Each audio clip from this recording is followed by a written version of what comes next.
इस बार के नए सीड्स और फर्टिलाइजर्स से हमारे किसानों को काफी राहत होगी और 2021 तक 80 नए स्टोर्स खोलने का हमारा टारगेट होगा। तुम्हारा प्लान बहुत अच्छा है हमको। Thank you sir. हमें इस पर तुरंत काम शुरू कर देना चाहिए। मुझे नहीं लगता इतने सारे नए स्टोर्स खोलना हमारी कंपनी के लिए फायदे का सोचा। अपूर्व, क्या मतलब है तुम्हारा? हमें फ्री डिलीवरी चेन सेटअप करने के साथ साथ खुद को अपग्रेड करना चाहिए। इससे फायदा यह होगा कि फार्मर्स को सीड्स और फर्टिलाइजर्स लेने के लिए छोटे मोटे शहरों में जाने की जरूरत नहीं पड़ेगी। उन्हें घर बैठे ऑनलाइन ऑर्डर करना है और सामान उनके दरवाजे तक आ जाए। अपूर्व, तुम्हें पता है कि फ्री डिलीवरी चेन शुरू करने में कितना बड़ा इन्वेस्टमेंट लगता है? ये फार्मर्स के एंगल से ठीक है, लेकिन कंपनी के नहीं। फ्री डिलीवरी का जो कॉस्ट है वो प्रोडक्ट के मार्जिन पर आएगा। तुम्हारे इस सजेशन से कंपनी को सिर्फ लॉस पहुंचेगा। मुकुंद जी, ये कंपनी सिर्फ इसीलिए खोली गई थी कि किसानों का फायदा हो सके। मैं नया हूं, लेकिन ये बात बखूबी जानता हूं कि कंपनी किन आदर्शों पर चल रही है। और रहा सवाल कंपनी के फायदे का, तो ये स्टेप एक इन्वेस्टमेंट होगा, लॉन्ग टर्म फायदा। और मेरा मानना है कि सिर्फ फ्री डिलीवरी ऑप्शन प्रोवाइड करने से फार्मर्स हमारी कंपनी की इतनी फ्री माउथ पब्लिसिटी करेंगे कि अगले 2 साल में 300% तक की ग्रोथ होगी। मेरे ख्याल से अपूर्व के आइडियाज में दम है। इससे पहले कि हमारे कॉम्पिटिटर्स के दिमाग में ये आइडियाज आए, हमें इस पर काम शुरू कर देना चाहिए। अपूर्व, मुझे अच्छा लगा कि तुमने कंपनी के सिद्धांतों को ध्यान में रखा, कि हमारी कंपनी फार्मर्स के हितों को ध्यान में रखते हुए बिजनेस करती है। Good, very good. सर, अपूर्व ने तो आते ही झंडा गाड़ दिया है। आपका बनाया प्रपोजल आज पहली बार रिजेक्ट हुआ है। धवल सर को जैसे कुछ दिख ही नहीं रहा है। आपकी पोजीशन के लिए अच्छी बात नहीं है सर।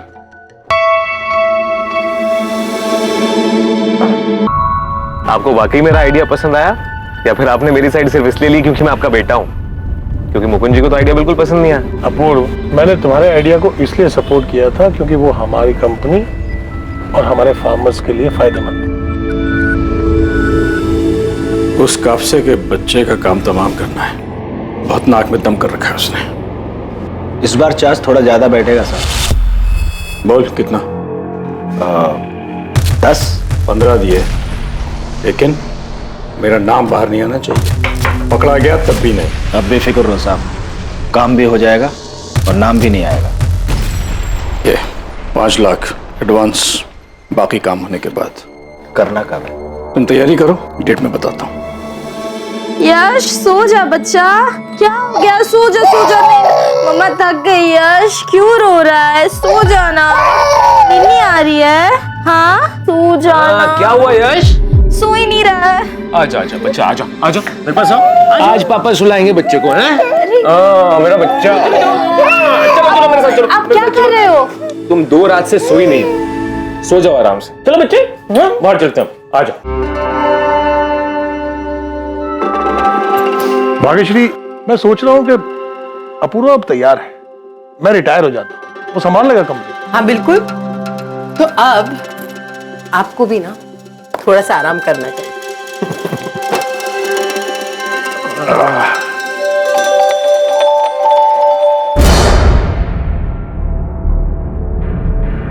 Good boy. चले अपूर्व, हो गया नाश्ता? जी बाबा, बस। खाना गोपाल के हाथों भिजवा दूंगी। ठीक चले बेटा। Bye bye. Bye Yash, bye बेटा।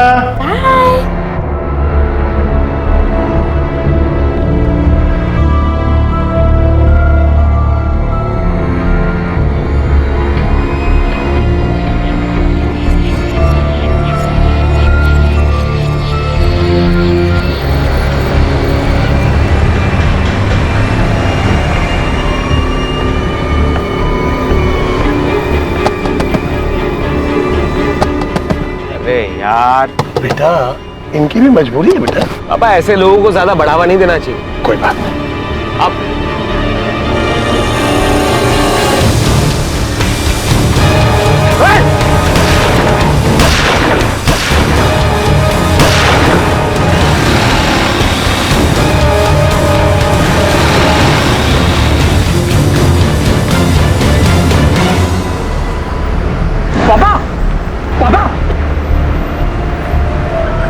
धवल काप से एक कामयाब बिजनेसमैन को दिन दहाड़े गोली मार दी गई। साफ था कि यह कोई राह चलती हत्या नहीं थी, इसे करवाया गया था। यह हत्या किसी के बुरे इरादों और मन में बैठी मैल का नतीजा था।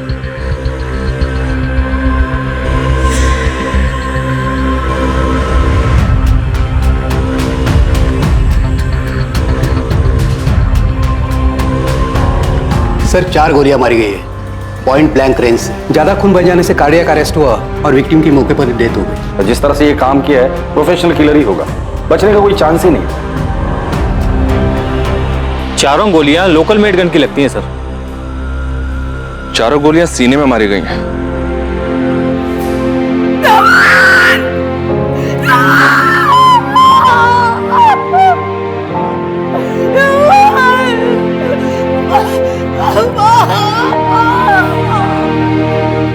जी सर मिस्टर कापसे के मर्डर केस पर ही काम कर रहा हूं। आई नो सर, मुझे पता है कि वो एक पब्लिक फिगर थे। जी सर, कुछ भी अपडेट होता है मैं आपको बता दूंगा। जय हिंद सर। सर एफएसएल ने कंफर्म कर दिया है कि लोकल मेड गन ही यूज हुआ था और हाल फिलहाल में इस तरह का गन कहां बेचा गया है, किसको बेचा गया और किसने बेचा है, ये सब पता लगाने के लिए खबरी नेटवर्क को एक्टिव कर दिया है। ये मर्डर करवाया गया है बड़ी प्लानिंग के साथ, और ये जो कोई भी है उसे धवल कापसे का रूटीन पता था। उस सिग्नल पर कब पहुंचता है उसका अंदाजा था, या फिर घर से ही पीछा किया गया था। धवल कापसे का घर और जहां मर्डर हुआ था वो सिग्नल वाला एरिया, बाकी सीसीटीवी फुटेज चेक करो। Right sir.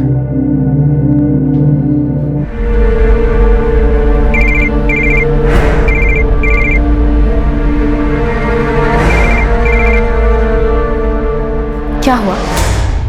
मैंने कहा था ना ये नंबर सिर्फ इमरजेंसीज के लिए दिया है। क्यों कॉल किया? मुझे पता है तुम्हें तुम्हारे सारे पैसे मिल जाएंगे और तुम कॉल मत करना, मैं करूंगी।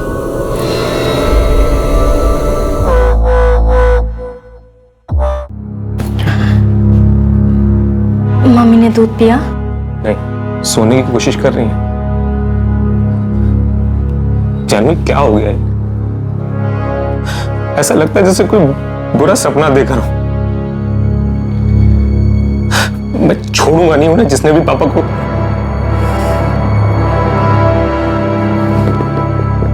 उस भिखारी का चेहरा देखा था या हुलिया बता सकते हो? बस इतना देखा कि उसके कपड़े बहुत मैले थे, आधा चेहरा शॉल से ढका हुआ था। तुमने कुछ देखा? नहीं देख पाया सर। इससे पहले कि मैं कुछ समझ पाता वो बाइक पर बैठकर उल्टी तरफ भाग गया। उस बाइक के बारे में कुछ बता सकते हो? नंबर प्लेट देखी थी? ब्लैक कलर की बाइक थी, जेके बाइक जैसी। मैं नंबर ठीक से नहीं देख पाया, लेकिन उसके नंबर की शुरुआत MH12 से थी सर। MH12 मतलब बाइक पुणे की है सर। आप लोगों को किसी पर शक? कोई ऐसा कर सकता है? पता नहीं सर, कौन करेगा ऐसा? मैं हमेशा धवल से कहती थी संभल कर आया जाए करे, थोड़ा चौका ना रहे, लेकिन उन्होंने मेरी बात कर दी। आप उनसे ऐसा क्यों कहती थी? क्या उन्हें कोई खतरा था? 2 साल पहले भी उन पर अटैक हुआ था।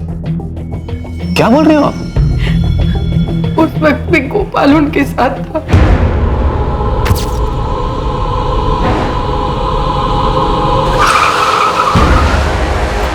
ये क्या हो रहा है? कौन है ये लोग? बाहर निकल! कौन हो तुम लोग? क्या कर रहे हो? छोड़ो भाई, हमने क्या गलती की है? छोड़ दे! ये सिर्फ वार्निंग है, नेक्स्ट टाइम सीधा तेरे भेजे में लगेगी, समझा? चल निकल। इतनी बड़ी बात हो गई और किसी ने मुझे कुछ बताया तक नहीं। पापा नहीं चाहते थे कि तुम परेशान हो। पापा पर किसी ने हमला किया, उन्हें डराया, धमकाया, तो किसी ने पुलिस कंप्लेंट क्यों नहीं की?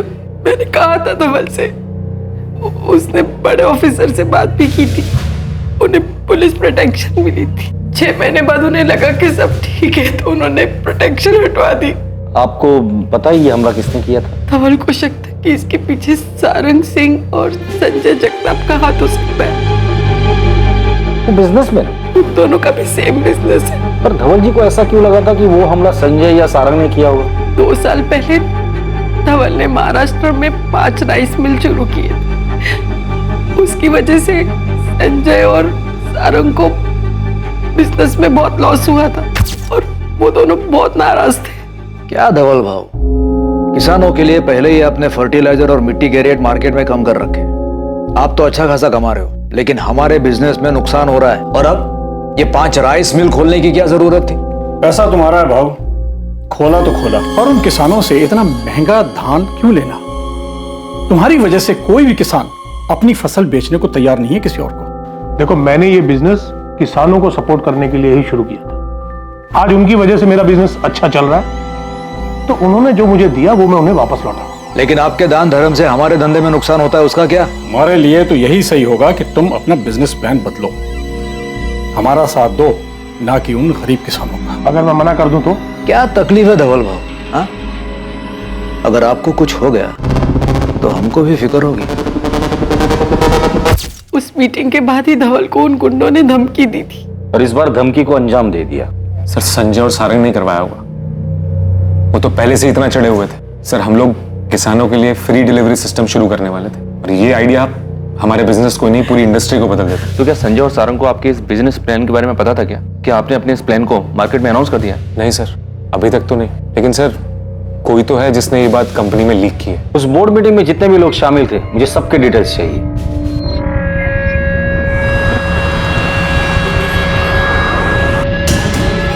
एग्रीकल्चर इंडस्ट्रियलिस्ट धवल कापसे की हत्या की खबर से पूरा शहर हिल गया है। जब उनकी कार पुणे शहर के संगम नगर एरिया के ट्रैफिक सिग्नल पर खड़ी थी, तभी उन्हें दिन दहाड़े गोली मार दी गई। सूत्रों के हवाले से खबर आ रही है कि गोली मारने वाला भिखारी के वेश में आया था। क्राइम ब्रांच पर केस को जल्द से जल्द सॉल्व करने का प्रेशर है। हमारे सूत्रों के अनुसार कुछ संदिग्धों के नाम भी सामने आए हैं। दिन दहाड़े हुए इस हत्याकांड से प्रशासन भी सख्ते में है। क्राइम ब्रांच पर कातिल को पकड़ने के लिए और भी ज्यादा दबाव बढ़ गए। धवल कापसे की हत्या से पूरा राज्य शोक के माहौल में है। उनके ना रहने से किसानों को सबसे बड़ा नुकसान होगा, क्योंकि धवल कापसे किसानों के सबसे बड़े समर्थक और हिमायती थे।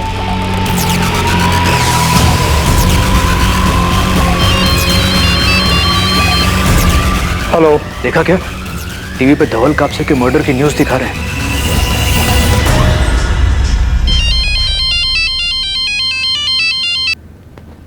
साहब आपके फोन का इंतजार था। काम तो कल करना था ना। अब साहब मुहूर्त तो निकाला नहीं था ना, फील्डिंग कर रहे थे, मौका मिला तो कर दिया।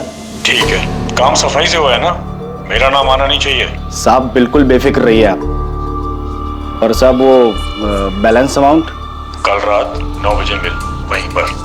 ठीक है।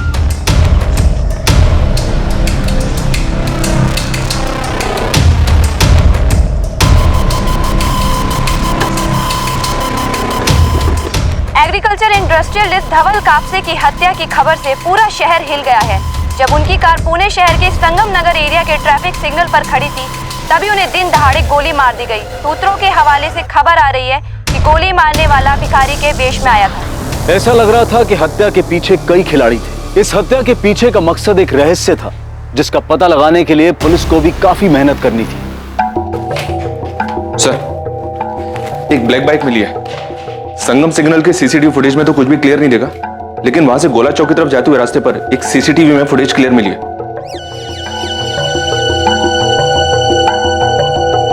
ये बाइक है सर।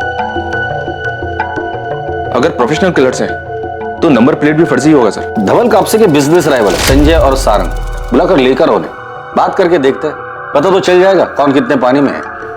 साहब बोल गणेश, क्या खबर है? साहब वो गन सेलर जिसने गन बेची थी वो मिल गया है। नाम क्या उसका? लक्ष्मण खुरपे नाम है सर, यही शंभूवाड़ी में रहता है, घर से ही ऑपरेट करता है।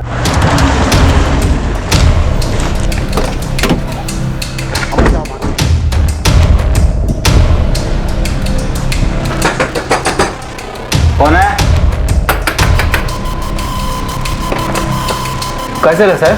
चला शुरू करके।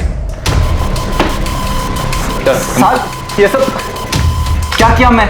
ऐसे सारा घर क्यों छाने साहब? सामने सीधा आदमी है। 2 मिनट रुक जा, तब पता चल जाएगा।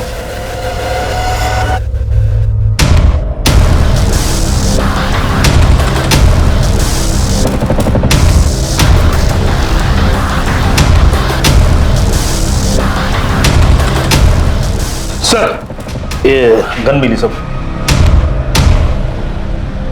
सीधा आदमी है तू? इससे सारा हमें अच्छे से पता है।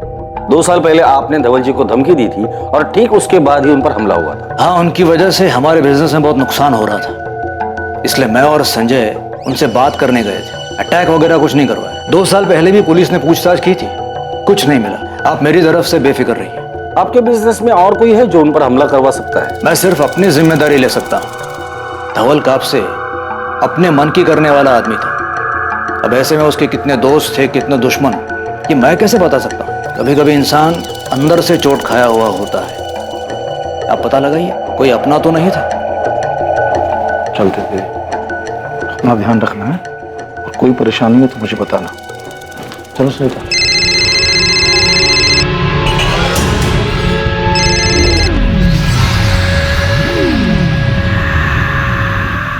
जा रहे हैं मामा जी? हाँ बेटा, ये दिल्ली की फ्लाइट है, कुछ काम है। कोई भी जरूरत हो तो मुझे फोन करना। चलो। अपूर्व, चलिए यार मैं भी चलता हूँ। चलो। कुछ खाया माने? हाँ क्या हुआ जानवी? किसका फोन आ रहा है? कुछ नहीं, वो रॉन्ग नंबर है। मैं यश को देख के आती हूँ, वो जाग गया होगा ना। अपूर्व ने किसानों के लिए फ्री डिलीवरी सिस्टम शुरू करने के लिए एक प्लान सजेस्ट किया था सर। पूरा प्रपोजल पढ़ने के बाद मुझे मालूम चला कि सर बहुत ही ब्रिलियंट आइडिया था सर। अगर ये प्लान ऑपरेशन में आ जाता तो सर हमारी कंपनी बाकी कंपटीटर से बहुत आगे निकल जाती। अच्छा मोहन जी, बाहर वालों के अलावा कंपनी में कोई ऐसा है जो मनीवन धवल जी से बैर रखता हो? अपूर्व ने तो आते ही झंडा गाड़ दिया है। आपका बनाया प्रपोजल आज पहली बार रिजेक्ट हुआ है। धवल सर को जैसे कुछ दिख ही नहीं रहा है। बोलिए मुकुंद जी, क्या जानते हैं? सर देखिए, मैं मर्डर के बारे में कुछ नहीं जानता हूँ सर, लेकिन हाँ, धवल सर ने कुछ दिन पहले एक एम्प्लॉय को ऑफिस से बाहर निकाल दिया था। किसको? सर जयेश, धवल सर का साला। तुमने क्या सोचा जयेश कि तुम फर्टिलाइजर में मिलावट करके बेचते रहोगे और मुझे पता नहीं लगेगा? कितना भरोसा करके मैंने डिस्ट्रीब्यूशन डिपार्टमेंट तुम्हें सौंपा था और तुम मुझे ही लूट रहे हो।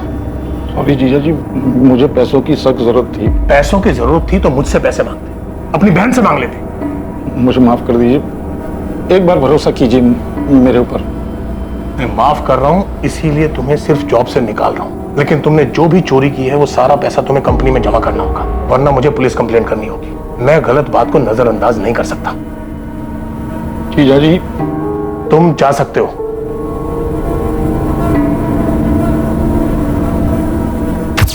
क्या धवल जी की वाइफ को इसके बारे में पता है? मुझे नहीं पता सर, लेकिन धवल सर ने मुझे बोला था कि मैं किसी को भी जयेश को निकाले जाने की वजह न बताऊं।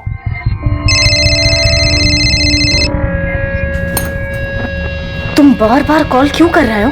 मैडम एक हफ्ता हो गया काम हुए, अभी तक पैसा नहीं मिला मुझे। हाँ तो बात को थोड़ा समझो ना, माहौल थोड़ा शांत होने दो। मैडम अब ये सोचना मेरा काम थोड़ी है, मुझे मेरे बाकी के पैसे चाहिए। तुम्हारे पैसे लेके मैं कहीं भाग नहीं जा रही हूँ, तो इसलिए शांत रहो, अपना मुंह बंद रखो और मुझे दोबारा कॉल मत करना, समझे?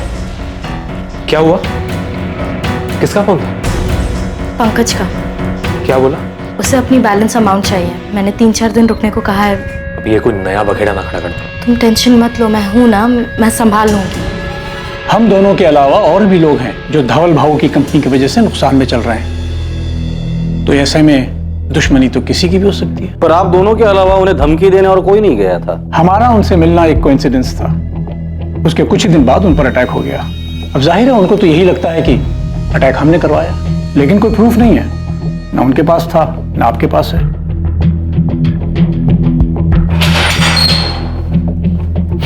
चलो और बताता साहब, मैं गन बेचता है, मध्य प्रदेश से माल उठाकर यहाँ पूना में बेचता है। सप्लायर कौन है तेरा?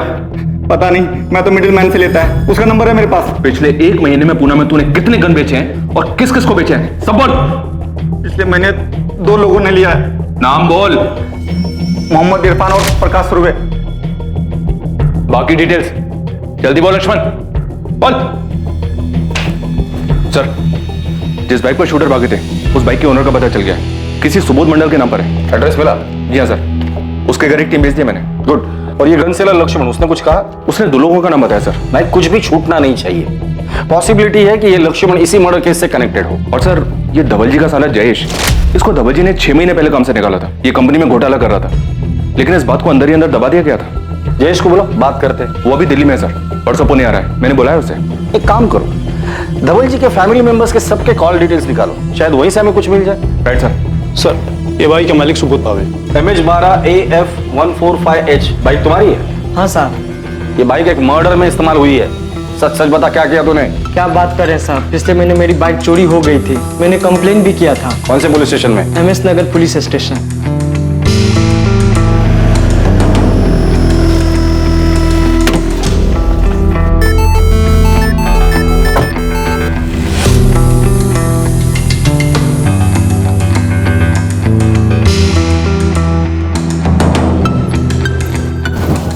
बता, गन किससे खरीदी तूने? लक्ष्मण नाम है सर उसका। उसी गन से मर्डर किया ना? नहीं सर, वो गन तो जैसे लिया था वैसे रखी है सर। झूठ मत बोल, लक्ष्मण ने हमें तेरे बारे में सब कुछ बता दिया है। चल बोल। सर मैंने कुछ नहीं किया सर, मैं अपने दोस्तों को दिखाने के लिए रखा था वो गन। क्या बकवास कर रहा है? मुझे फट्टू फट्टू बोलते थे और मुझे बोलते थे कि तू डरपोक है, तू कभी गन नहीं पकड़ सकता। इल्लीगल गन खरीदने को तू खेल समझता है? मुझसे गलती हो गई, मुझे माफ कर दीजिए सर। मैं अपने दोस्तों के बहकावे में आ गया सर। गन क्यों खरीदी थी? अब बेफिक्र रहो साहब, काम भी हो जाएगा और नाम भी नहीं आएगा। ये 5 लाख एडवांस। बता दे वरना मुंह खोलने के और भी तरीके आते हैं मुझे। साहब मुझे नहीं, मेरे दोस्त को चाहिए था, उसके बोलने पर ही मैंने लिया था, फिर बाद में उसने लेने से मना कर दिया। साहब अभी भी वो गन मेरे पास ही है। तो उसका नाम बोल, नंबर दे उसका। क्या सोच रहा है? किसका नाम बताओ? हाँ, या याद नहीं आ रहा है तुझे? दे परा, धवल कापसे को क्यों मारा? किसने सुपारी दी थी? कौन धवल कापसे? सर मैंने किसी को नहीं मारा सर। तो गन के अपने बारात में फायर करने के लिए खरीदा था? मैं परेशान हो गया था अपने हालात से, मजदूरी का काम कर करके इतना पसीना बहाने के बाद सिर्फ चिल्लर ही मिलता था, इसलिए मैंने गन खरीदा। सोचा कि बैंक लूट लेता हूं, कम से कम जिंदगी भर पैसों की तकलीफ तो नहीं होगी। साहब मैं सच बोल रहा हूं, मैंने किसी को नहीं मारा। आपको जो 6 गोली मिली थी ना मेरे घर पे, वो सब मैंने लक्ष्मण से खरीदा था, और सब वो सामान अभी भी वैसा का वैसा ही है। एक भी गोली नहीं चली उस बंदूक से।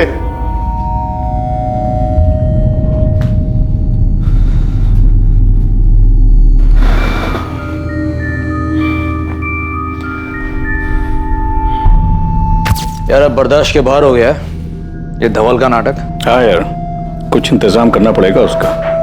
क्या कर सकते हैं, वो डरता भी तो नहीं है। इस बार धमकी नहीं, सीधे गोली देंगे, असली वाली बुलेट। चढ़ गई है क्या? समझ में आ रहा है क्या बोल रहे हो? हम ऐसा कुछ नहीं करेंगे। मैं उसको डराने की बात कर रहा हूं, जान से मारने के लिए नहीं। 2-4 गुंडों को हायर करेंगे और उनसे कहेंगे कि गोली धवल के कान के पास चलनी चाहिए। उसको भी तो डर का एहसास हो, हमारे बिना कहे वो हमारी बात भी समझ जाएगा और फिर उसके बाद वो हमें सीरियसली भी लेगा। छोड़ दे!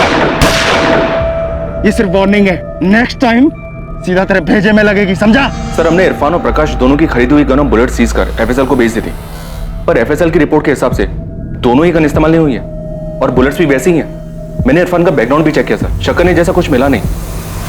इंसिडेंट के वक्त भी वो संगम नगर सिग्नल पर नहीं था। और वो दूसरा प्रकाश, उस पर लड़ाई झगड़ा करने और ज्वेलरी चुराने के कुछ केसेस तो हैं, पर अभी तक कुछ भी साबित नहीं हुआ है। थोड़ा डाउटफुल है वो। उसका कहना है कि इंसिडेंट के वक्त वो शीना नाम की किसी बंदी के साथ था। उसकी मोबाइल लोकेशन चेक की हमने, वो वाकई में क्राइम स्पॉट पर नहीं था। सारंग और संजय के खिलाफ कुछ मिला? अभी तक कुछ नहीं मिला सर, हम ढूंढ रहे हैं, शायद कुछ मिल जाए। ये सारंग और संजय इस मर्डर से जरूर कनेक्टेड है। 2 साल पहले जो हमला हुआ था वो एक कोइंसिडेंस नहीं था। अगला पिछला सब देखो ये सारंग और संजय इस लक्ष्मण से कनेक्टेड है या नहीं, या फिर उन दोनों से जिनकी हमने गन सीज की है। और सर वो बाइक वाला सुबोध, उसने वाकई में एमएस नगर पुलिस स्टेशन में कंप्लेंट दी है। बाइक चोरी की थी, इसलिए शायद इन्होंने नंबर प्लेट नहीं चेंज की थी। माना कि धवल पे अटैक को 2 साल हो गए हैं, लेकिन पुलिस खोद के सब डिटेल्स निकालेगी तो 2 साल बहुत होता है, कुछ मिलेगा नहीं उनको। लेकिन हमें सावधान तो होना ही पड़ेगा, पुलिस नजर रखेगी हम पे। अब क्या करें? हमें शांत रहना है, कुछ उल्टा सीधा नहीं करना है और घबराना भी नहीं है।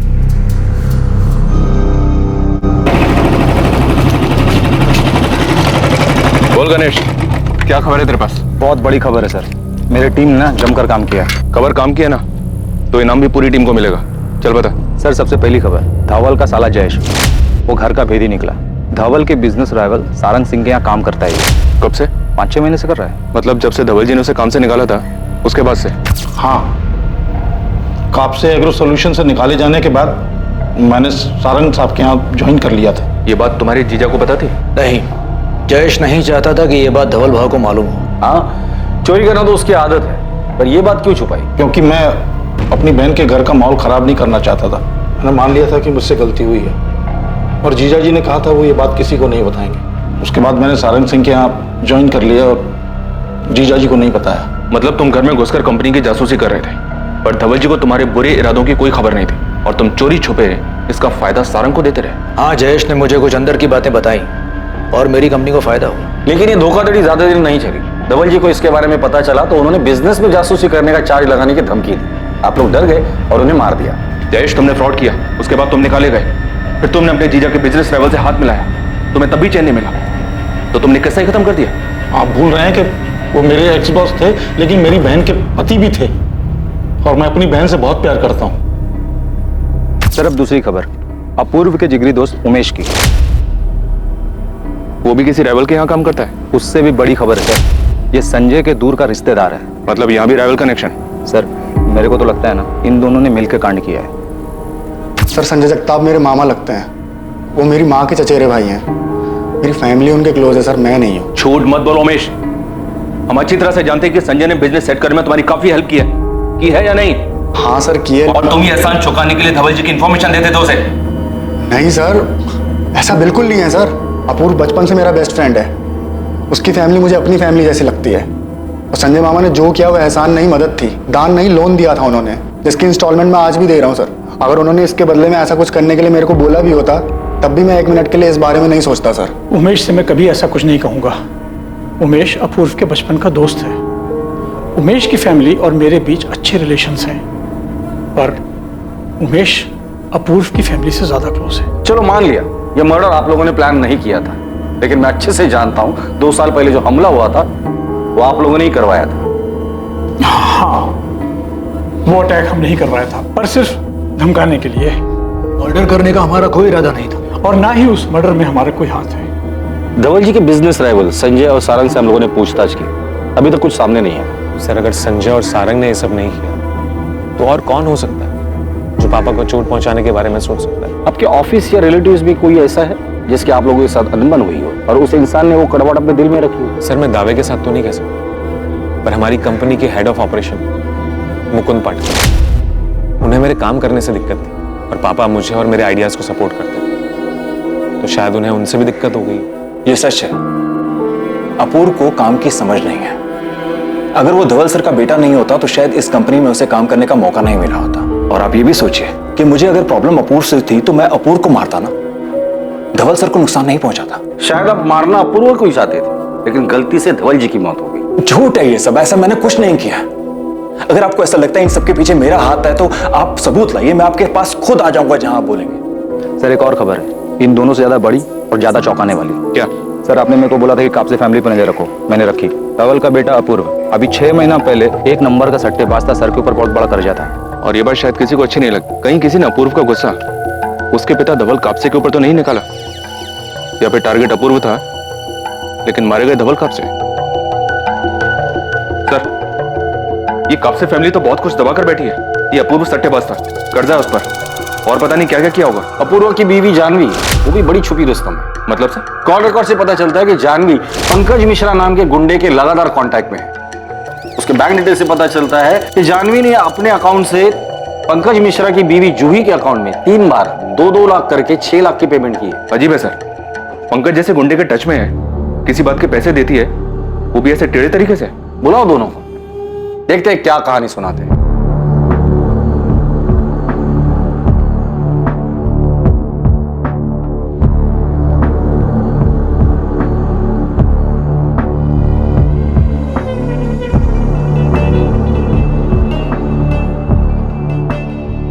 अपूर्व मैं घुमा फिरा कर बात नहीं करूंगा। मैं तुम्हारे बेटिंग, गैम्बलिंग और कर्जों के बारे में जानता हूं, इसलिए सीधे सीधे बता दे अपने पापा को क्यों मरवाया। सर क्या बकवास सवाल है? तुम्हारी बीवी पंकज मिश्रा को पैसे देती है, पता है तुम्हें? आपको कैसे पता? मतलब तुम्हें पता है? हाँ मैं पंकज को जानता हूँ, पर मैंने उसे किसी और को किडनैप करने को कहा था। किडनैप? किसे किडनैप करवाया तूने? करण शिंदे नाम है उसका, उसकी बीवी को, ताकि करण डर जाए। ये करण कौन है? कोई नाम का जर्नलिस्ट है, किसी लोकल न्यूज चैनल के लिए काम करता है। उसकी वाइफ को किडनैप क्यों करवाया? वो अपूर्व को ब्लैकमेल कर रहा था। क्या बोल रही हो तुम? ब्लैकमेल? किस बात के लिए?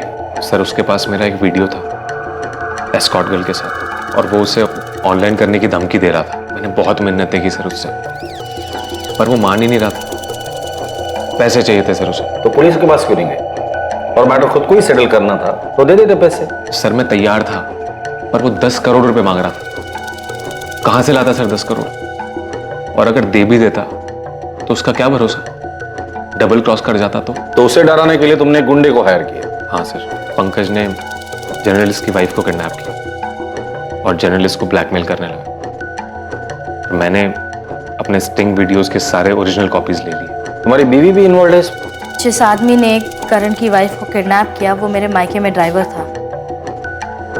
इस काम के लिए मैंने ही बात की थी उससे। तो मतलब अपूर्व एस्कॉर्ट्स के कांटेक्ट में है, ये बात तुम्हें पता थी? मैं जानती थी, नाराज थी और अपूर्व को छोड़ना भी चाहती थी, मगर फिर अपूर्व ने मुझसे वादा किया कि वो ये सारे गंदे काम, ये जुआ, दूसरी औरतें, ये सब छोड़ देगा। मैंने उसे माफ किया, बदलने का एक मौका दिया और वो बदला भी।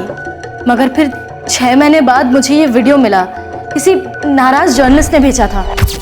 अपूर्व क्या है ये? क्या है ये? तुमने यश की कसम खाई थी कि तुम ये सब छोड़ चुके हो। अब तक अच्छाई का मुखौटा लगा के रखा था तुमने। जानवी, मेरा यकीन करो, मैं सच में बदल गया। कैसे कर लूं तुम्हारा यकीन? जब ये देख रही हो तो कैसे करूं? ये वीडियो पहले की है, कोई इसे यूज करके मुझे ब्लैकमेल कर रहा है। तुम पहले ही मेरा विश्वास तोड़ चुके हो, क्यों करो यकीन मैं? जानवी, तुम जानती हो मैं बदल चुका हूँ। पहले मुझे फर्क नहीं पड़ता था इन सब चीजों से, लेकिन अब फर्क पड़ता है। तुम और यश मेरे लिए मायने रखते हो। मैं तुम्हें और यश को नहीं खोना चाहता। मेरा यकीन करो, ये वीडियो सच में पुराना वीडियो है। बहुत गुस्सा आया था मुझे, मैं सब छोड़कर जाना चाहती थी, पर फिर मुझे अपूर्व पर भरोसा हुआ। और आप जानती थी? नहीं, मुझे इस बारे में कुछ पता नहीं था, और ना ही धवल को। पर अब ये तो जानती होंगी ना कि अपूर्व सट्टेबाज है। हाँ, जब हमें पता चला कि अपूर्व इन सब चीजों में पड़ा हुआ है तो हम सब बहुत हैरान थे। लेकिन अपूर्व सुधर गया है, वो सही रास्ते पर चल रहा है। ऐसे ही तो कोई सुधर नहीं जाता। अपूर्व कैसे सुधर गया? सर, मुझे समझ आ रहा था कि मैं खुद अपनी जिंदगी बर्बाद कर रहा हूँ। घर में सबके सब मेरे लिए परेशान थे, लेकिन मेरी लत थी जो मेरा पीछा ही नहीं छोड़ रही थी। मैं कर्जे में डूबता चला जा रहा था। मैं नए पैसे उठाता पुरानी उधारी चुकाने के लिए, लेकिन वो पैसे भी डूब जाते और धीरे धीरे मुझ पे 5 करोड़ का कर्जा हो गया। और फिर एक दिन वही हुआ जिसका मुझे डर था। जिनसे मैंने उधार लिया था उन्होंने पापा को फोन कर दिया। 5 करोड़? तुझे पैसे की कीमत पता है अपूर्व? और तू मुझे कब बताता? 50 करोड़ होने के बाद? मैं आपको बताने वाला था पापा। निकल जा मेरे घर से। मैं ऐसे जुआरी और सट्टेबाज को अपने घर में नहीं रखूंगा। पहले पैसे कमा, फिर पैसा उड़ाना। चल निकल मेरे घर से, अभी की अभी निकल जा। क्या कर रहे हैं आप? कहाँ जाएगा वो? बीवी है, बच्चा है उसका। जब ये गैम्बलिंग में पैसे लुटा रहा था तब नहीं सोचा उसने ये सब? पर वो कह रहा है ना कि गलती हो गई उससे। एक बार दूसरा मौका तो दीजिए उसे। ठीक है, 1 साल है इसके पास। इसका मतलब ये नहीं है कि मैं इसका कर्जा उतारूंगा। ये मेरे साथ ऑफिस चले, मेहनत करे और इंस्टॉलमेंट से अपना कर्जा चुकाए। अगर ये नहीं कर पाए तो चुपचाप इस घर से निकल जाए। सर, मैं बहुत परेशान था। पापा ने मुझे आज तक डांटा तक नहीं था। मैंने सोचा कि अपनी लाइफ ऐसे ही बर्बाद करने से अच्छा है पापा के साथ काम करूं, और कुछ टाइम बाद फिर मैं अंदर से भी बदल गया। अपूर्व सच में बदल गया है सर। बस वो बदकिस्मत निकला कि उसका अतीत उसके आज के सामने आकर खड़ा हो गया। उस जर्नलिस्ट ने वो वीडियो भेजा जिससे छुटकारा पाने के लिए हमें पंकज की मदद लेनी पड़ी, और मैं उसी के पैसे चुका रही हूँ।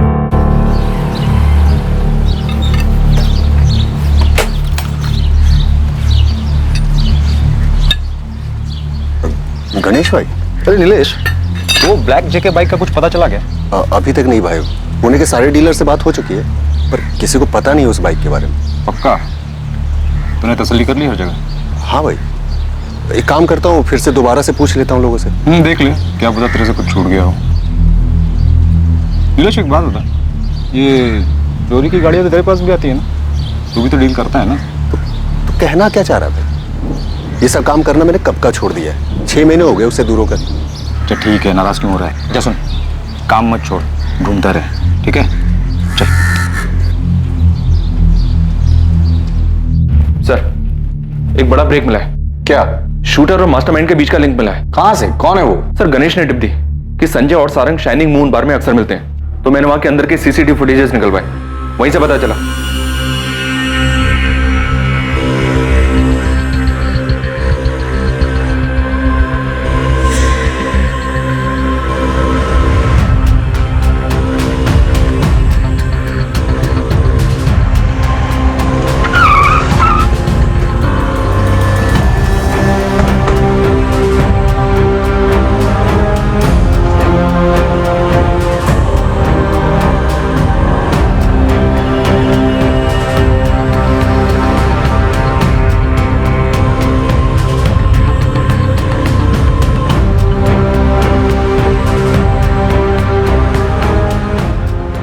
तुम्हें क्या लगा पुलिस तुम तक कभी नहीं पहुंच पाएगी? शाइनिंग मून बार का सीसीटीवी फुटेज है, तुम्हारी साइन की हुई रिसिट है, ये सबूत काफी है ये साबित करने के लिए कि इस मर्डर की प्लानिंग में तुम भी शामिल थे। हम ये भी जानते हैं कि गन पक्या ही लेकर आया। अब भी तुम यही कहोगे कि धवल कापसे के मर्डर के बारे में तुम कुछ नहीं जानते? संजय, तुम्हारा जेल जाना तो पक्का है, बस अपने मुंह से सच बोलोगे तो थोड़ी बहुत दया दिखा देंगे, वरना जेल में ऐसी जगह रखूंगा तुम्हें जहां खूंखार और खतरनाक कैदी रहते हैं। मैं बताता हूँ, सब बताता हूँ। मैंने ही पकिया को सुपारी दी थी, उसी ने धवल को मारा है। किस लिए? 5 सालों में जीना हराम कर दिया था उसने।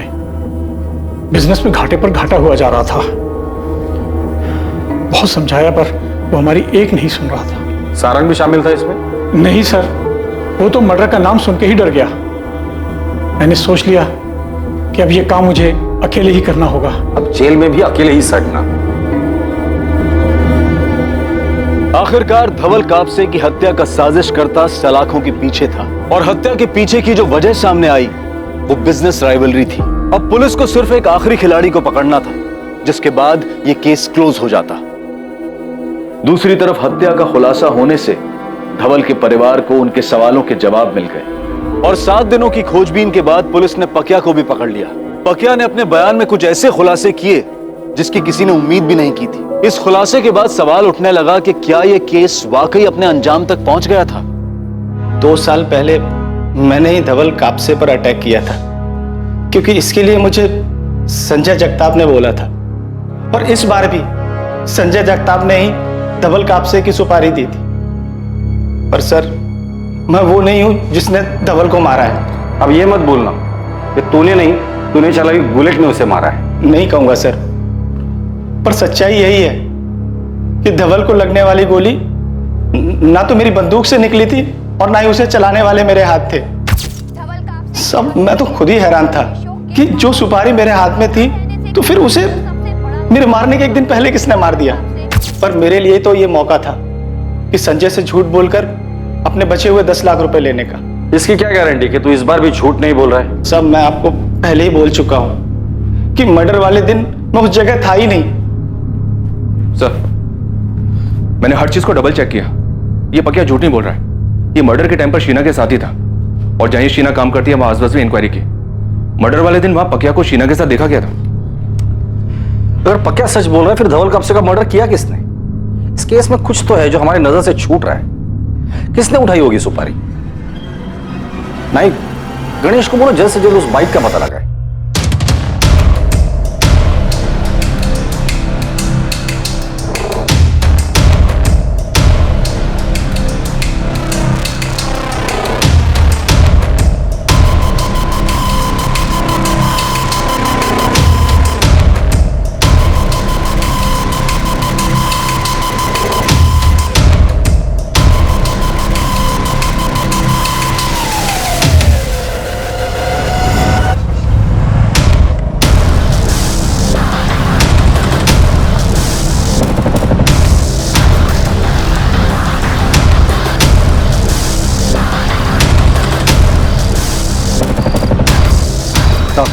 क्या रे, इतनी क्या खाई पड़ी? तेरे को जो लगातार फोन कर रहा था। मुझे सही कीमत नहीं मिली साहब, सिर्फ 2 लाख मिली मुझे, जबकि आपने गगन को 20 लाख दिए थे। तो उसमें मैं क्या करूं? जाके उसी से मांगा था ना साहब, पर उसने मना कर दिया, और अब तो अंडरग्राउंड हो गया। साहब जैसे मारने गया था ना, पता नहीं था वो कितना बड़ा आदमी था, लेकिन अब पता है। तो 10 लाख और दे दो, सब कुछ भूल जाऊंगा। नहीं तो क्या करेगा तू? मैं पुलिस के पास जाऊंगा। साले ब्लैकमेल कर रहा है मेरे को? नहीं साहब, अब इतना बड़ा काम किया, ठीक से शगुन तो मिला नहीं, कम से कम विदाई तो दे दो। करोड़पति आदमी था धवल, 10 लाख के लिए इतना सोचा। कॉल करता हूं आपको, बता देना कहां हूं पैसे लेने।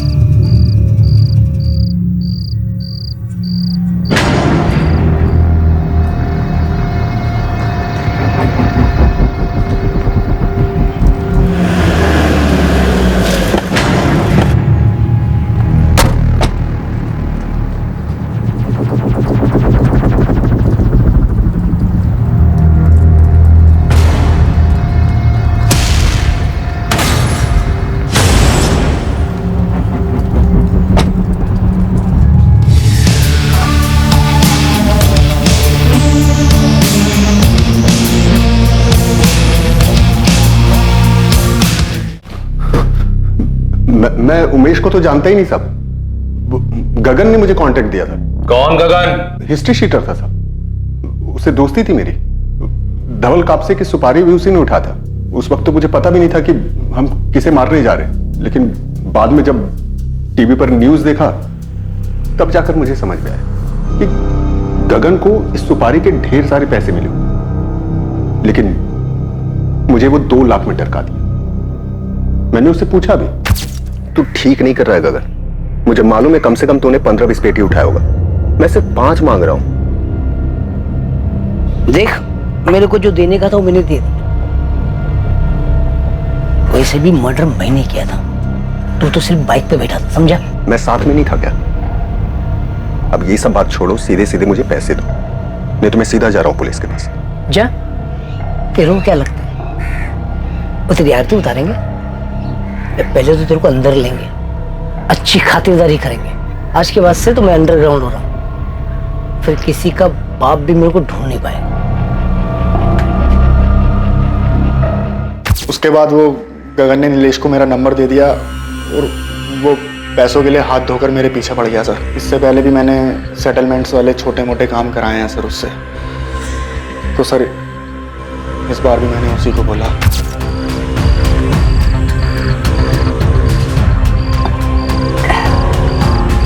क्या बात है, बड़े दिनों के बाद याद किया? क्या करें, काम ही कुछ ऐसा है। मर्डर करना है। हो जाएगा। किसका करना है?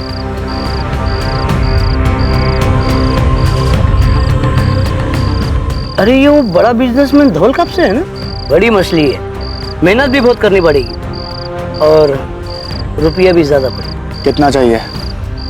20 पेटी। मिल जाएगा। डन। मैंने उसे पैसे दिए और मर्डर का डेट फाइनल किया सर। किसके कहने पर किया तूने ये? संजय के या सारंग के? सर ये मैंने लालच में आकर किया सर।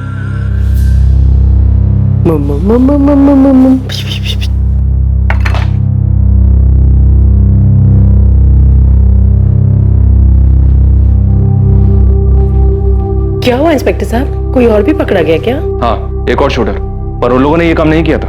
उन लोगों ने नहीं किया तो फिर किसने किया था? संजय ने प्लान किया था, सुपारी भी दी, लेकिन उनके कुछ करने से पहले ही धवल जी को किसी और ने मरवा दिया। इस मर्डर के पीछे मास्टरमाइंड कोई और ही है। क्यों अपूर्वा, सही कहा ना मैंने? आप कहना क्या चाहते हैं? अपूर्वा, अपनी पत्नी और मां को तुम खुद बताओगे या फिर हम बताएं कि अपने पापा को तुमने ही मरवाया? सर, आज तक मुझे किसी ने छुआ तक नहीं है और पापा ने सबके सामने, मेरी पत्नी के सामने मुझे थप्पड़ मार दिया। 5 करोड़? मैं आपको बताने वाला था पापा। निकल जा मेरे घर से। मैं ऐसे जुआरी और सट्टेबाज को अपने घर में नहीं रखूंगा। घर से बाहर निकाल रहे थे, बहुत बेइज्जती हुई थी उस, तो मैंने भी बदला लेने की ठानी। तो फिर तुमने उमेश से कहा?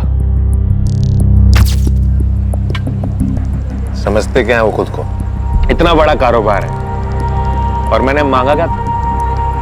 सिर्फ 5 करोड़, जिसके लिए सबके सामने थप्पड़ मार दिया मेरे बाप ने। बहुत हो गया, छोड़ूंगा नहीं। क्या करेगा तू? हैं? क्या करेगा? मार दूं। क्या? मुझे तेरी मदद चाहिए। देख कपूर, बहुत पी लिए, घर चलते हैं, चलो। सुन, मेरे बाप की 2000 करोड़ की प्रॉपर्टी, तू मेरी मदद करेगा तो मैं तुझे 10% दूंगा। सर, मर्डर का सारा इंतजाम उमेश ने किया और मैं बस बदलने का दिखावा करता रहा ताकि सबकी नजरों में अच्छा बन जाऊं। तुम 2 रात से सोई नहीं, सो जाओ आराम से। एग्रीकल्चर मार्केट में अगर लीडर बनना है तो हमें इसके बारे में अभी से सोचना पड़ेगा। आपको वाकई मेरा आइडिया पसंद आया या फिर आपने मेरी साइड सिर्फ इसलिए ली क्योंकि मैं आपका बेटा हूं? मैं छोड़ूंगा नहीं उन्हें जिसने भी पापा को, और धीरे धीरे पापा को भी यकीन हो गया कि मैं बदल गया हूं। उन्होंने ऑफिस में भी मुझे वो इज्जत देनी शुरू कर दी थी। मेरे ख्याल से अपूर्व के आइडियाज में दम है। अपूर्व, मुझे अच्छा लगा कि तुमने कंपनी के सिद्धांतों को ध्यान में रखा। और फिर मैंने मर्डर का डेट और टाइम डिसाइड किया और फिर सब प्लान के मुताबिक होगा। तुमने अपने पापा को सिर्फ इसलिए मरवाया क्योंकि उन्होंने तुम्हें एक थप्पड़ मारा था। सर पापा चाहते तो मेरी मदद कर सकते थे। सर आज भी जिन लोगों से मैंने उधार लिया है मुझे धमकी देते हैं। सर पापा नहीं जानते थे कि कैसे लोग हैं ये। सर ये लोग चाहते तो मुझे मार भी सकते थे, और वो भी सिर्फ 5 करोड़ रुपयों के लिए। लेकिन पापा को कोई फर्क नहीं पड़ा। उनके लिए तो उनकी कंपनी सबसे ऊपर, उनके आदर्श सबसे ऊपर। अपूर्व, इतने क्रिमिनल्स देखे हम लोगों ने, पर तुम्हारे जैसे लोगों को देखकर हैरत होती है।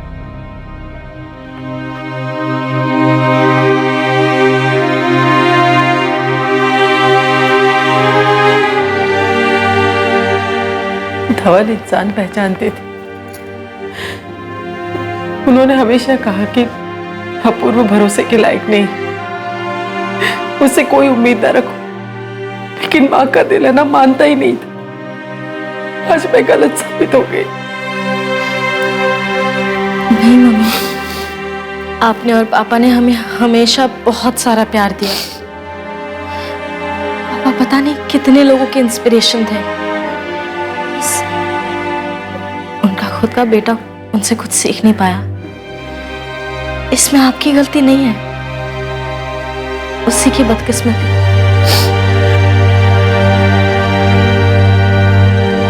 अपूर्वा, उमेश, नीलेश और गगन को आईपीसी की धारा 302 के तहत हत्या के लिए और आईपीसी की धारा 120 के तहत आपराधिक षड्यंत्र के साथ साथ आर्म्स एक्ट की धाराओं के तहत भी बुक किया गया है। अपूर्वा के परिवार के लिए विश्वास करना काफी मुश्किल है कि अपूर्वा ने ही ये सारी साजिश रची और अपने पिता की हत्या करवाई।